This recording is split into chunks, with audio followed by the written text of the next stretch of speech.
皆さんこんにちは、ネストリングスです。今回も僕たちの大会用デッキを使った 3on3 バトルをやっていきたいと思います。今回は私野水航とアッシュで対戦していきます。よろしくお願いします。お願いします。それではやっていきましょう。ショー。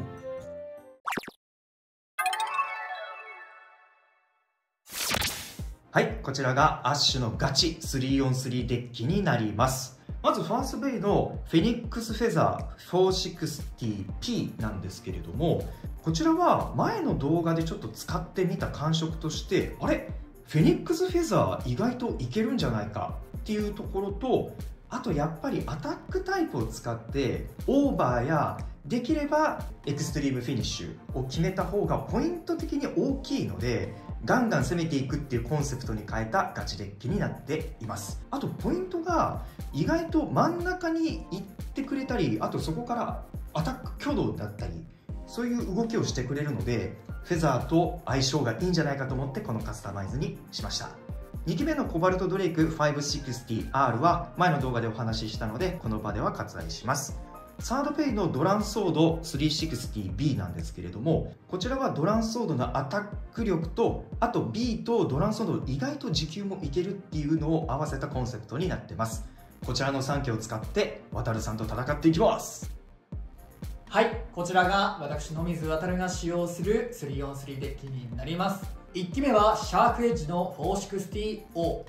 これは公式大会とかでも使用されている方が結構いるカスタマイズになっていて、オーブの傾きやすいという特徴とシャークエッジの相手のラチェットを狙って攻撃できるという特徴両方をいい感じに合わせ持つベイになっています。オーバーやバーストを取ることはもちろん、相手のことを強く壁に叩きつけたりすると持久でも勝つことができるので、結構いい感じのカスタマイズになっていると思います。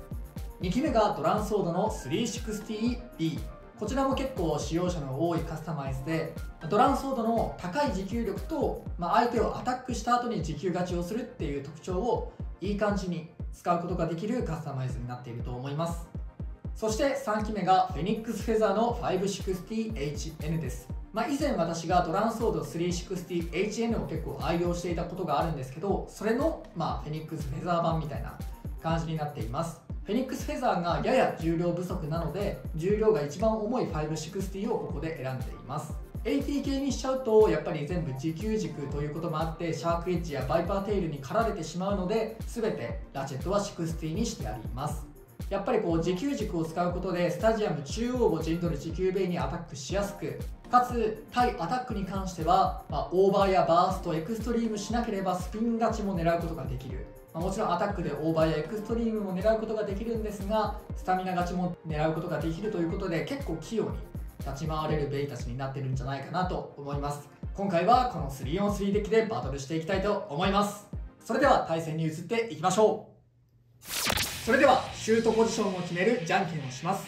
最初はグー、じゃんけんぽい。そっち。それではお互いのファーストベイ、せーの、ジョン。シャークエッジ 460O。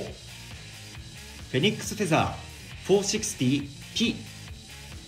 ファーストバトルレディーセット、3、2、1、ゴーシュー。いけフェザー危ない、コメンチ危ない。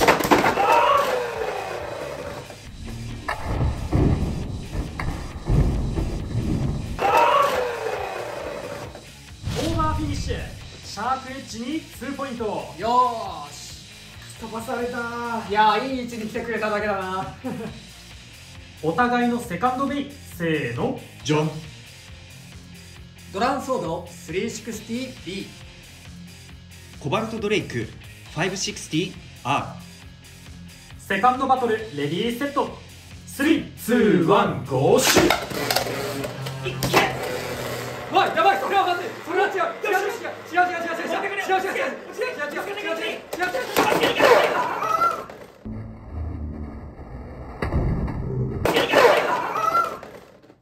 ァーストフィニッシュ、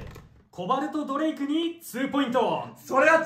うぜそれは違うよ。あれだね、懐かしいな、特別選考体験会の時に発生したやつだね。ここにいるから身長がその分高くなってて、ラチェットに直撃してバーストしたね。ってことはごっつぁんをバーストかもしんないねこれ。なんかちゃんとした準備をしてしっかりと仕留めに行ったみたいな動きだったね。ちょっと運がなかったな今のは。お互いのサードベイ、せーのじゃん。フェニックスフェザー 560HN、 ドランソード 360B。 サードバトルレディーセット、3、2、1、ゴーシュート。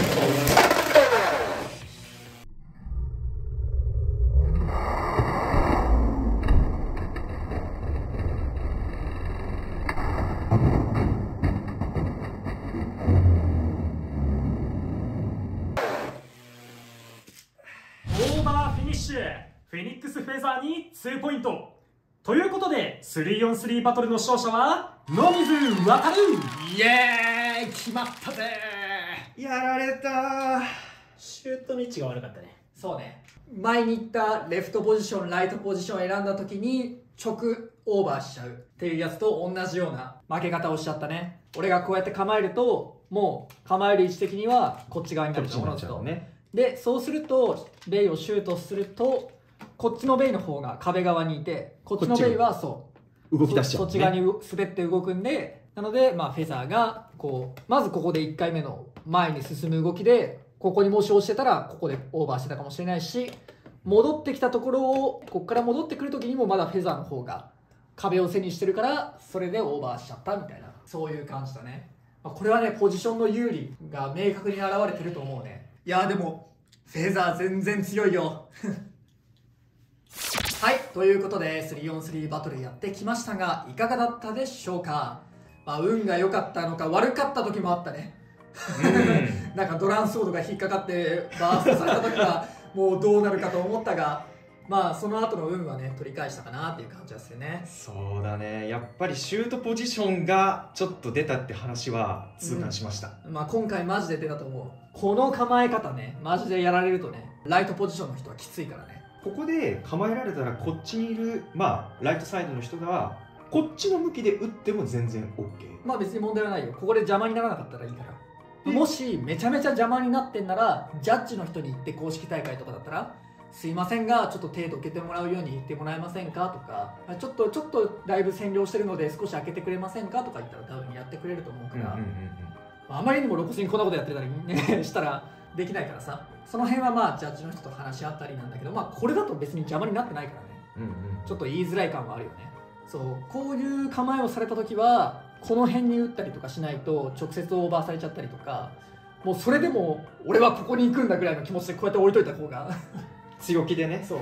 構えてみてよ。もう俺はここに行くんだ、それぐらいのこっちなんだっていうので、それぐらいの構えにした方がいい気がする。やっぱねこのゲーム前も言ったけど壁を背にした方が勝ちやすいから、そうすると今のねこの構えだと俺の方が壁側にいやすくてそっち側が強制的に穴側にいやすいみたいな確かにそうだね状況になりやすいから、これは本当にポジションの有利点ではあるかなと思う。例えばこっちでもこうやってたらそんなことないんで、ああそっかそっか、そうこう構えてたらね、同じだから、でもこう構えてたら、半分ぐらいもらっちゃったって、こっちでやらざるを得なくなっちゃうね、こっちでっていうのもあるなとは思ったね。だから逆にこっちで打たざるを得なかったら、さっき話があったかもしれないけどこっち側に落とすようなイメージで打ってで早く逆にねやり返しに行くっていう、逆走させるのがやっぱ一番いいかなと思うね。そういうことね。どうしてもその背を壁にしないと負け筋が結構多いから、ここのラインを逆走させてこっちから戻るか、あるいは割と緩めにシュートして即エクストリームダッシュ乗ってやるかとか。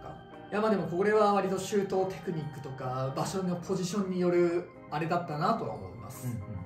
で今回デッキ紹介の時にも話したと思うんですけど、こっちのコンセプトは持久軸を使ったアタックタイプのみのデッキを使ってみたのね。やっぱり今回のベイブレード X ってアタックタイプが強くて結構多いんだけど、その中で対アタックをした時に持久で勝てるようにっていう意味も込めて持久軸多めでやったんだよね。で結構持久タイプは真ん中に落ち着きやすいから、エクストリームダッシュで避けられるくらいならもうずっと真ん中にいてやろうと。でそうすると当たりやすいよねとか、そういうことね。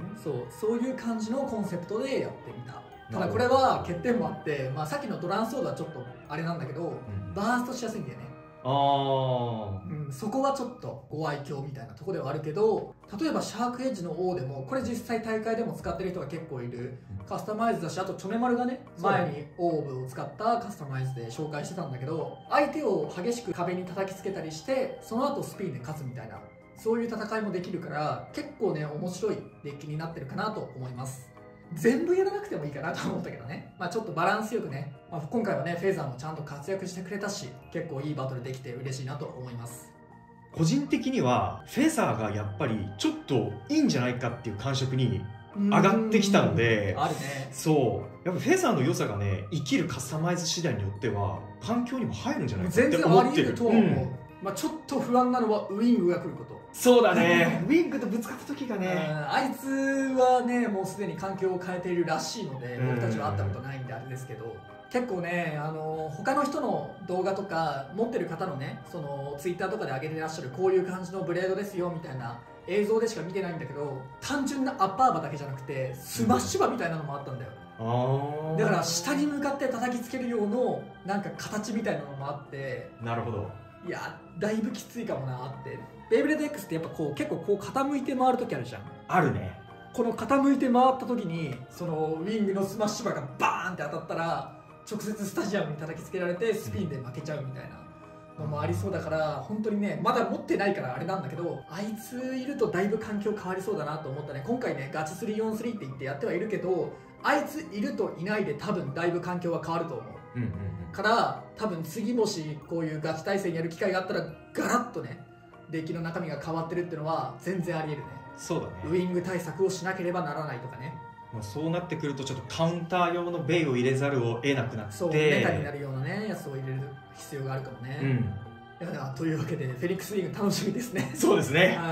ぜひね先行発売は手に入れられなかったけど、ぜひ手に入れたらまた遊びたいと思います。そんなフェニックスウィングも注目ですけど、このフェニックスフェザーもね全然強いしガチ対戦でも十分活躍できるポテンシャル持ってると思うので、気になった方はぜひねコロコロコミックやっぱ買って手に入れてみてください。もしかしたらね後々どっかで再録はされるかもしれないけどね。それはちょっと嬉しいね。ということでこの動画が良かったらグッドボタンとチャンネル登録よろしくお願いいたします。それではまた別の動画でお会いいたしましょう。バイバイ。バイバーイ。